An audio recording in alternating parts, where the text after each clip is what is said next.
नमस्कार, मैं रवि आसलीवाल। सकारात्मक खबरों में आपका स्वागत है। आप न्यूज़ के चैनल, समाचारों के चैनल इसलिए देखते हैं ताकि आपको सूचना मिल सके, और अगर आप सूचना प्राप्त करना चाहते हैं तो आप हमारे चैनल को सब्सक्राइब कर सकते हैं।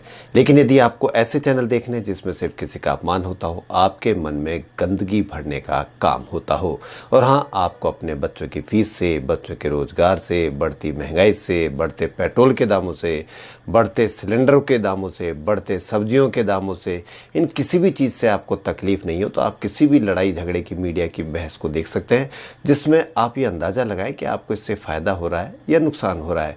आपके देश का बजट घट रहा है या आपके घर का बजट इससे फ़ायदा हो रहा है या नुकसान हो रहा है, तो आप देखें, क्योंकि ये आपकी मर्ज़ी है। 500 रुपये खर्च करके हम इस तरह का बहसबाजी हम हमारे घरों में देखे जा रहे हैं। इसका क्या नुकसान होगा, क्या फ़ायदा होगा हमारे घरों पे, हमारे बच्चों पे, इसका क्या फ़र्क पड़ेगा, यह आज नहीं तो कल आपको इसका खामियाजा भुगतना ही होगा। क्योंकि जैसा आप देखोगे वैसे ही आपके बच्चों पे प्रभाव पड़ेगा।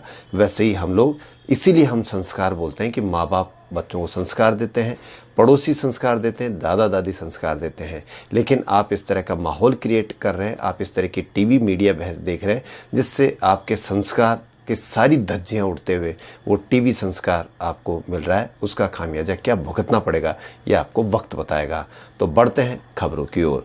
मसाला किंग के नाम से मशहूर एमडीएच के मालिक महाशय धर्मपाल गुलाटी का 98 साल की उम्र में आज निधन हो गया। धर्मपाल गुलाटी ने दिल्ली के माता चंदन देवी हॉस्पिटल में आज सुबह आखिरी सांस ली। बताया जा रहा है कि वह पहले कोरोना वायरस से संक्रमित हुए थे। उससे ठीक होने के बाद सुबह उन्हें दिल का दौरा पड़ा, जिसके बाद उनका निधन हो गया। धर्मपाल का जन्म 27 मार्च 1923 को सियालकोट, जो पाकिस्तान में, उसमें हुआ था। साल 1933 में उन्होंने 5वीं कक्षा की पढ़ाई पूरी करने से पहले स्कूल छोड़ दी थी। साल 1937 में उन्होंने अपने पिता की मदद से व्यापार शुरू किया और उसके बाद साबुन, बढ़ई, कपड़ा, हार्डवेयर, चावल का व्यापार किया। कोरोना के खिलाफ लड़ाई में जिस वैक्सीन का इंतजार था, आखिर वो आ ही गई। रिकॉर्ड 10 महीने में वैक्सीन ब्रिटेन में तैयार हो गई है। यह दुनिया की पहली प्रामाणिक वैक्सीन है जिस पर ब्रिटेन की हेल्थ एजेंसी ने मोहर लगा दी है। यह पहली वैक्सीन है जिसे बड़े पैमाने पर लोगों को देने की मंजूरी मिल गई है। ब्रिटेन में अगले कुछ दिनों में टीका लगाने की शुरुआत हो जाएगी।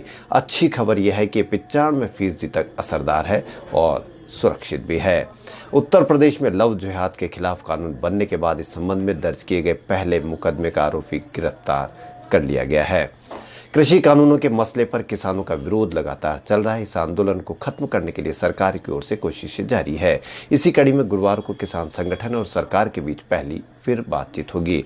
इससे पहले 1 दिसंबर को चर्चा में कोई हल नहीं निकला था। साथ ही आज पंजाब के सीएम कैप्टन अमरिंदर सिंह और गृह मंत्री अमित शाह की मुलाकात होनी है।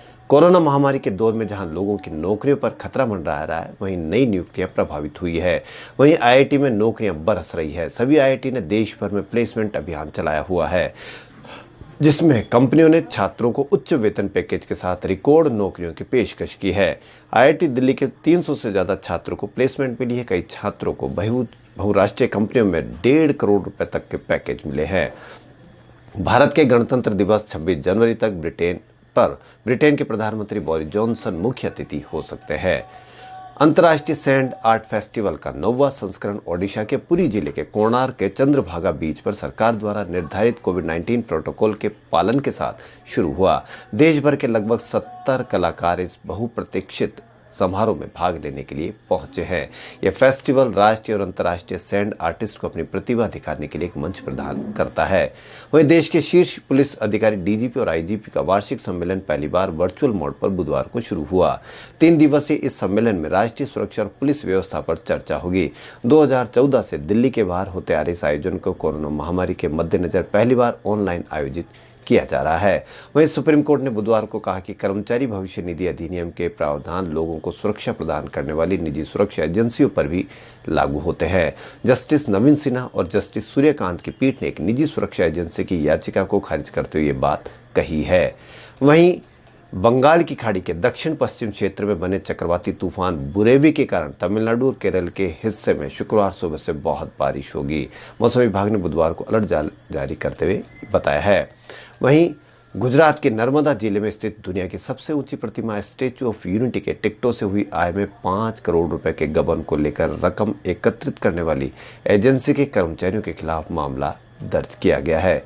किसी पुलिस अधिकारी ने ये बात बताई है।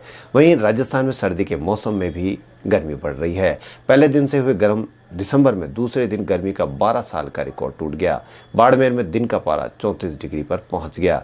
इससे पहले 4 दिसंबर 2008 को यहां 34 डिग्री पारा था। वहीं कॉमर्शियल गैस सिलेंडर के दाम बढ़ने के बाद ही एक दिन बाद ही घरेलू गैस सिलेंडर भी महंगे हो गए।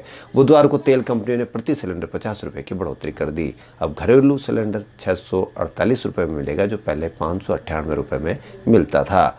और इस बार उपभोक्ता को सिलेंडर पर सब्सिडी भी नहीं मिलेगी। वहीं राजस्थान के उदयपुर जिले से राज्य सरकार के निर्देशानुसार जिले में कोविड-19 वैक्सीन के प्रबंधन के लिए जिला कलेक्टर चेतन देवड़ा की अध्यक्षता में 30 सदस्यीय टास्क फोर्स का गठन किया गया है। कलेक्टर देवड़ा ने बताया कि 30 नवंबर को आयोजित वीडियो कॉन्फ्रेंस में दिए गए निर्देशों की अनुपालना में गठित इस टास्क फोर्स के संयोजक मुख्य चिकित्सा और स्वास्थ्य अधिकारी को बनाया गया है। वहीं जिला कलेक्टर चेतन देवड़ा ने जिले के समस्त उपखंड अधिकारी को निर्देश दिए हैं कि राज्य सरकार के निर्देशानुसार अभियान के सफल संचालन के अपने अपने क्षेत्र में ब्लॉक टास्क फोर्स का गठन करें और समस्त खंड स्तरीय अधिकारियों की बैठक आयोजित कर सूचित करें। वहीं उदयपुर से विशेष योग्यजन निदेशालय की ओर से अंतर्राष्ट्रीय दिव्यांगजन दिवस 3 दिसंबर यानी आज 1:30 बजे से वर्चुअल कार्यक्रम के तहत मनाया जाएगा। कार्यक्रम की अध्यक्षता राजस्थान के मुख्यमंत्री अशोक गहलोत करेंगे।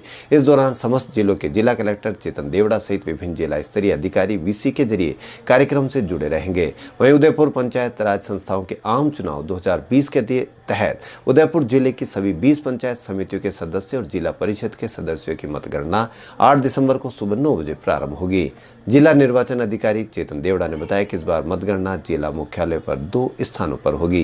वहीं उदयपुर के मुख्य चिकित्सा और स्वास्थ्य अधिकारी कार्यालय को कैन फिन होम लिमिटेड द्वारा टायर विंगर एम्बुलेंस भेंट की गई है। कैन फिन होम के मैनेजर अशोक गौतम ने बताया कि कंपनी के उदयपुर ब्रांच मैनेजर और सीएमएचओ कार्यालय के डॉक्टर अंकित जैन के अथक प्रयासों से एम्बुलेंस मिली है। वहीं उदयपुर राजस्थान राज्य विधिक सेवा प्राधिकरण जयपुर के तत्वाधान में अध्यक्ष श्रीमान जिला अध्यक्ष विधिक सेवा प्राधिकरण जयपुर के निर्देशन में 26 नवंबर से 2 दिसंबर तक संविधान सप्ताह मनाया गया।